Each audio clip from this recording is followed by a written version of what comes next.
এটা জি। অথেন্টিক কিনা জানি না, আপনারা বিশ্লেষণ করবেন। এই যে এই অঞ্চল নিয়ে বাংলাদেশের এই ২ পরাশক্তি, বিশেষ করে চায়না এবং মার্কিন হুম। যুক্তরাষ্ট্রের যে দড়ি টানাটানি, এর পরিণাম কি? আদৌ কি এটা হওয়া সম্ভব যে করিডোর চীন যেটা করতে চায়, এই সেটা BRI যেটা, ফরিদ ভাই? ফলাফল ওই যে বললাম তো যে বাংলাদেশ এখন গনিমতের মাল, যে যেভাবে টানা হেঁচড়া করতেছে, যে যেভাবে ভোগ উপভোগ করবে, কিছুই করার নাই আমাদের।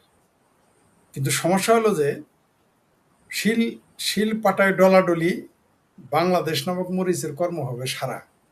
আমরা দেখেছি যখন পরাশক্তিগুলো এরকম তৃতীয় বিশ্বের কোনো দরিদ্র দেশকে নিয়ে টানাটানি করে, তখন সেই দেশটা যুদ্ধ, দুর্ভিক্ষ, গৃহযুদ্ধ, দারিদ্র্য এইসবের মুখোমুখি হয় এবং হচ্ছে, ইতিহাস তাই বলে। আর এই বাংলাদেশটা তখন হয়ে যাবে, বাংলাদেশটা আরো বেশি বিপজ্জনক হয়ে যাবে। কারণ এখানে 18 কোটি মানুষ। পুরো মধ্যপ্রাচ্যে মানুষের সংখ্যা কত? মধ্যপ্রাচ্যের যদি আপনি ইরান সহ, ইরানকে যদি বাদ দেন 21টা দেশ, 21 দেশের লোক সংখ্যা কত? তাতেই পৃথিবী অস্থির হয়ে গেছে। গাজাতে 18 লক্ষ মুসলমান, তাতেই পৃথিবী অস্থির। বাংলাদেশে কিন্তু 18 কোটি। তাহলে শুধু বাংলাদেশ তো অস্থির হয়ে যাবে তা কিন্তু না, পুরো দক্ষিণ এশিয়া অস্থির হয়ে যাবে। আর এটাই কিছু কিছু পরাশক্তি চাচ্ছে। কেউ যেচে আনছে, কেউ পরিস্থিতির শিকার হয়ে মেনে নিতে বাধ্য হচ্ছে। কিন্তু এটা পৃথিবীর জন্য ভালো হবে না। এই 18 কোটি বাংলাদেশের জন্য তো ভালো হবেই না। এই বাংলাদেশের মানুষ এখনই ইতালি যাইতে, লিবিয়া যাইতে পানির জাহাজে মরে, মালয়েশিয়া মনে আছে কি শত শত রোহিঙ্গা মালয়েশিয়া যাওয়ার সময় মারা গেছে, থাইল্যান্ড যাওয়ার সময় মনে আছে তো? কত রোহিঙ্গা যে ডুবে মারা গেছে ওটা হিসাব কিন্তু কেউ দেয় না। তো এরকম এই বাংলাদেশে 18 কোটি মানুষ কোথায় যাবে? ভারত তার বর্ডার সিল করে দিবে। কারণ আপনি যত কিছুই বলেন, ওই 1 কোটি যখন যুদ্ধ বাজবে তখন আপনি ভারতে ঢুকতে পারবেন না। যদিও বাংলাদেশের মানুষ খাদ্যের অভাবে, নিরাপত্তার অভাবে ভারতে ঢুকে পড়বে, এটা ভারতের জন্য সমস্যা। ভারত তখন বর্ডার সিল করে দেবে। কত মানুষ পাচার হয়ে যাবে, কত নারী শিশু পাচার হয়ে যাবে, কত মানুষ বঙ্গোপসাগরে ডুবে মরবে, কত মানুষ যুদ্ধের নামে, গৃহযুদ্ধের নামে মারা যাবে। সেগুলো আমি চাই না এগুলো ঘটুক, কিন্তু আমাদের দুর্ভাগ্য, আমাদের দেশ ওই দিকেই যাচ্ছে, আমরা ওই দিকে যাচ্ছি। আপনি যেটা বললেন যে করিডোর মানবী, আপনি জাতিসংঘের কথা বলেছে সেটা আমরা জানি, কিন্তু আমরা জানি জাতিসংঘ আর আমেরিকা টাকার এই পিটার ওপিট, এটা আমরা সবাই জানি। মনে করেন যে জায়গায় আমি যেতে পারবো না, আইনগত বাধা আছে, সে জায়গায় আপনার নামে আমি গেলাম। যে জায়গায় রাশেদ হায়দার ভাই যেতে পারবে না, সেইখানে, যেমন রাশেদ হায়দার ভাই চালিত বাংলাদেশে ভোট দিতে পারবে না, উনি ফ্রান্সের নাগরিক। এখন উনি বললেন যে আমার হোমন্দিতে ইলেকশন করতেছে, 2টা জাল ভোট দিয়ে আসেন। আমরা 2জন গেলাম, জাল ভোট দিয়ে আসলাম, ভোট তো দিলাম আমরা, কিন্তু কাজটা কার হইল?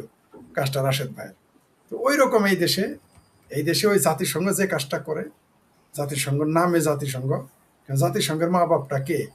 জাতিসংঘের মাও আমেরিকা, জাতিসংঘের বাপও আমেরিকা, জাতিসংঘের পোলাপানও আমেরিকা। তো আপনি তো তার বিরুদ্ধে কে খার, মানে কোন দিকে আপনি যাবেন? তো ওই জাতিসংঘ বলেছিল মানবিক করিডোর দিতে, এমনকি এখনো বলেছে যে যেন আরো রোহিঙ্গার জন্য জায়গা দেয়, জায়গাও চেয়েছে আমেরিকা, জাতিসংঘ চেয়েছে, জাতিসংঘের মানবাধিকার কমিশন যিনি দেখেন তিনি চেয়েছেন। অন্যদিকে সৌদি আরব, এই যে বললাম না যে সব আমরা গণিমতের মাল, সৌদি আরব আবার বাংলাদেশের ঘেঁটি ধরে বলছে যে তাড়াতাড়ি রোহিঙ্গাদের পাসপোর্ট দাও। অদ্ভুত ব্যাপার, আমাদের জাতীয় পরিচয়পত্র নবায়ন করার নির্দেশ এসে গেছে, আর রোহিঙ্গাদের পাসপোর্ট দিয়ে দিলেন। এটা কি করে কি হয়? আপনি সংসদে বিল এনেছিলেন কোনো দেশের মানুষকে পাসপোর্ট দেওয়া মানে নাগরিকত্ব দেওয়া। আপনি এটা সংসদে বিল আনতে হবে, সংসদ যদি মনে করে তবে। সৌদি আরব গালে একটা চটকানা দিছে, কানটা ধরে মইলে দিছে, 70,000 পাসপোর্ট দিয়ে দিল ইউনূস সরকার। অথচ বাংলাদেশের দরিদ্র মানুষগুলো যারা ভারতে কাজ করতে গেছে, কামের বান্দি হইতে গেছে, দিনমজুরি করতে গেছে, তারা ফিরে আসবে, আপনি তার দেশে নিলেন না। মানে কত বড় ফাত্রামি! মানে সৌদি আরব মানে এই দেশটার, ওই যে চায়নার অ্যাম্বাসেডর নাকি বলছে, বললেন যে বাংলাদেশের আভ্যন্তরীণ বিষয়ে হস্তক্ষেপ চায়না মেনে নিবে না। তো ওই যে 70,000 যে পাসপোর্ট দিল, এটা কি বাংলাদেশের আভ্যন্তরীণ হস্তক্ষেপ না? আরে ভাই, আমি এখনো আমার পরিবারের আরো কিছু মানুষের পাসপোর্ট করাইতে পারি নাই, দিচ্ছে না। অন্যদিকে অন্যদিকে রোহিঙ্গাদের 70,000 পাসপোর্ট দিলেন। আমি বাংলাদেশেও পাই না। আমার এক পরিচিত ব্যক্তি আছে, তিনি বিদেশে 5 বছর থাকার পর পাসপোর্ট করতে পেরেছিলেন। 5 বছর, 5 ইয়ার্স তার যেভাবে রয়ে গেছে ওই পাসপোর্ট পেতে, তার জুতার তলা ক্ষয় হয়ে গেছে। একজন বাংলাদেশি নাগরিক, সে 5 বছরে পাসপোর্ট পায়নি। তসলিমা নাসরিন বাংলাদেশি নাগরিক, তিনি তার ফ্ল্যাট বিক্রি করবেন, পাওয়ার অফ অ্যাটর্নি দেবেন, পৃথিবীর 4-5টা বাংলাদেশি হাই কমিশনে গিয়ে তিনি সেই সুযোগ পান নাই, তার নাগরিক অধিকার। কিন্তু 70,000 রোহিঙ্গারা পাসপোর্ট দিয়ে, একটা দেশের নাম ভুলে গেছেন, সে হলো ইরান আর ইসরায়েল। দুইটার সাথে ভারতের সম্পর্ক ভালো, একই সাথে।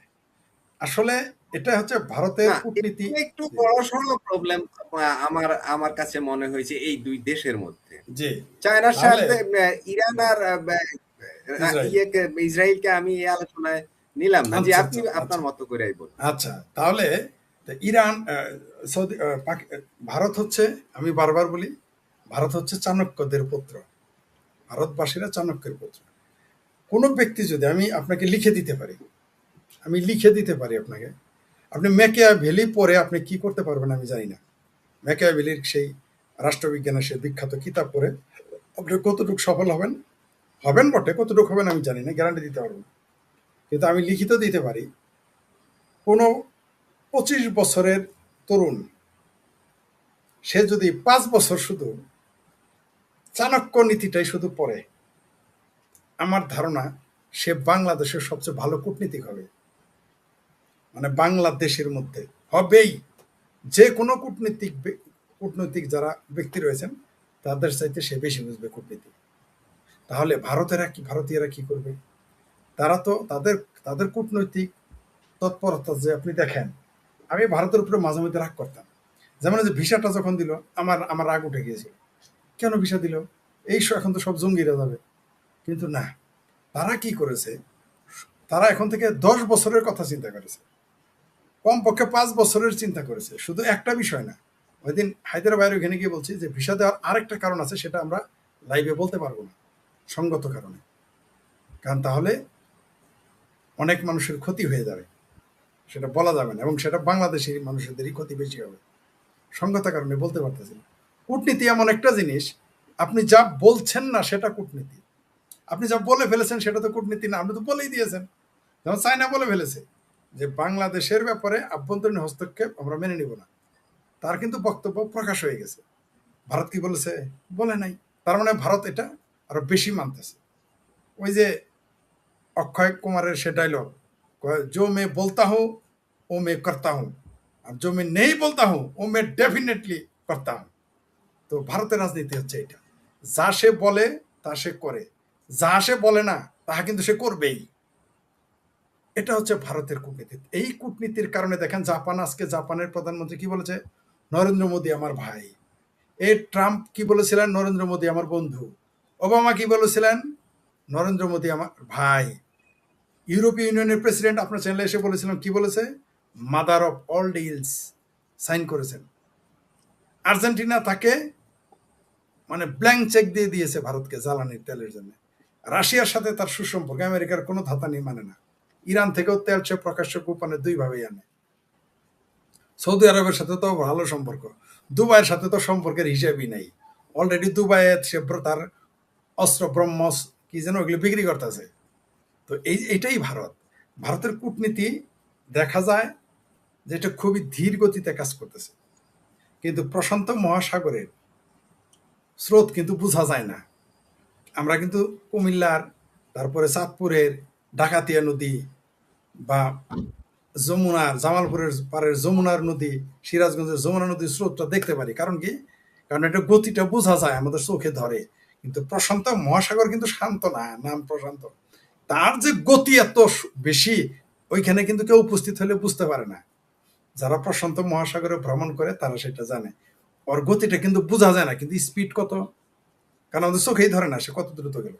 আমি যখন বুলেট ট্রেনে বসেছিলাম চায়নাতে, তা আমি বললাম যে এরা না বলে এত গতি, শত শত গতিতে যায়। উপর দিকে তাকায় দেখি 600+। তখন আমি ভয় পাইছি। অর্থাৎ আমি আমাদের জামালপুরে যে ট্রেন চলে যমুনা এক্সপ্রেস বা ব্রহ্মপুত্র বা অন্যান্য পদ্মাম যাই বলেন বাংলাদেশের তিস্তা, ওইখানে ঝক্কর ঝক্কর গতি মাত্র সর্বোচ্চ 55, মানে রেলের হিসাবে 55 মাইল স্পিড। আবারও বলি, রেলের 55 সাথে কিন্তু সাধারণ মোটরসাইকেল গাড়ির মিলবে না, ওটার হিসাব আলাদা। ঠিক আছে, যেমন নটিক্যাল মাইল যেমন আলাদা, মাইল আলাদা, তেমনি রেলের গতি কিন্তু আলাদা। রেলে 55 মানে অন্যরকম। রেল কিন্তু 55-এর উপরে চলবে না, তাও আপে আপে, ডাউনে না। কারণ এটা কেমনে জানি, কারণ আমার বাসা ঘরটা হলো লোকো রানিং রুম, মানে জংশনের পাশেই, মানে যেখানে রেলের ইঞ্জিন ঠিক করে। তো আমরা সারা ছোটবেলা, আমাদের বয়স যখন 10 বছর, তখন থেকে আমরা রেলের মানে ওই হ্যান্ডেল ধরে লড়াচড়া করি। আমরা ওইখানে, আমি একা না, আমাদের মতো বয়সী যারা ছোট ছিল তারা কিন্তু, আমরা 14 বছর বয়সে আমরা রেলগাড়ি চালানো শিখছি, যখন সাইকেল চালানো শিখি নাই। এটা কিন্তু গল্প করি না, এটা সত্য। এটা বাংলাদেশের যত লোকশেড আসে, সেটা সৈয়দপুর হোক, ময়মনসিংহ হোক, জামালপুর হোক, সরিষাবাড়ি হোক, যারা লোকশেডের পাশে থাকে তারা এটা সবাই পারে। আমরা ওই রেলের ইঞ্জিন ঘুরাইতে ঘুরাইতে আমরা রেলগাড়ি চালানো শিখে গিয়েছিলাম। 30 বছর পর, 20 বছর পর একবার ধরেছিলাম, তাও মোটামুটি ঠিক মতোই চালাইছিলাম। তো রেলটা, এটা উদাহরণ কেন দিলাম? চাণক্য নীতির কথা। চাণক্য নীতিতে আবার ফিরে যাই। এরা সব সময় দেখবেন ধীর স্থির কাজ করে, ধীর স্থির কাজ করে। আপনি যত কিছুই বলেন, তাদের চাণক্য নীতি, তাদেরকে আপনি রাগ করতে পারেন। আমি বলেছিলাম যে কেন ভিসা দিল, পরে দেখি না, তাদের বছরে 5 লক্ষ কোটি টাকা আয়। এই চোখে দেখা এটা কে স্যারে বলেন তো? 5 লাখ কোটি টাকা। বাংলাদেশ কার কোনো দেশ থেকে 5 লাখ কোটি টাকা আয় করতে পারবে? বাংলাদেশ 20টা দেশে থেকে 5 লক্ষ কোটি টাকা আয় করতে পারবে? শুধু এক বাংলাদেশের ভিসা দিলে যদি 5 লক্ষ কোটি টাকা আয় হয়। হায়দর ভাই আমার যতই গালি দেখ, তার পোলা যদি আমার ভাড়ায় এসে প্রতিদিন মোটামুটি 50,000 টাকা বিল করে, হায়দর ভাই আমার গালি দিলে কি? আমাদের রাশেদ ভাই গালি দিলে কি? মাসুদ ভাই গালি দিলে কি? মাসুদ ভাইয়ের মেয়ের জামাই যদি প্রত্যেক দিন আমার ভাড়ায় এসে মনে করেন যে 1 লাখ টাকা বিল করে বন্ধু বান্ধব নিয়ে, আপনি আমার গালি দিলেই কি? আমি তো আমি বলি, জি জি ঠিক আছে। যেন দেখেন না, মৌলবী সাহেবদের আপনি যত লিল্লাঘর বলেন, সে কিন্তু রাগ করে না। রাগ করে যারা চাঁদা তুলতে যায়, মৌলবীদের মানুষ কিন্তু গালিও দেয়, তারপরেও তারা কিন্তু চাঁদা তুলে। কেন তুলে? গালি যতই দেন, দিন শেষে তো 35% কমিশন আছে, তার জন্য তারা রাগ করে না। এই যে ভিক্ষুকদের যে আপনি ভেসকি দেন, গালি দেন, ওরা কি রাগ করে? রাগ করে না। সারাদিন ভেসকে দিতে দিতে কেউ ফরিদ না হয় ভেসকে দিবে, ওই মাসুদ ভাই তো দিবে, হায়দর ভাই তো দিবে। তো ভারত কি চিন্তা করলো যে গালি তারা দিতে থাকে, আমার 5 লক্ষ কোটি টাকা ইনকাম। এই যে এই বছর 5 লক্ষ, যেটাকে 1 থেকে 1.5 লক্ষ কোটি টাকা ইনকাম করতো, এখন সেটা 5 লক্ষ কোটি টাকা। এটাই হচ্ছে চাণক্য নীতি। তাহলে দেখেন, ভারত এখন বাংলাদেশের সাথে ভারতের চরম সম্পর্কের অবনতি হয়ে আছে কিন্তু। তাহলে সেইখান থেকে সে 5 লক্ষ কোটি টাকা কামাই করে নেবে।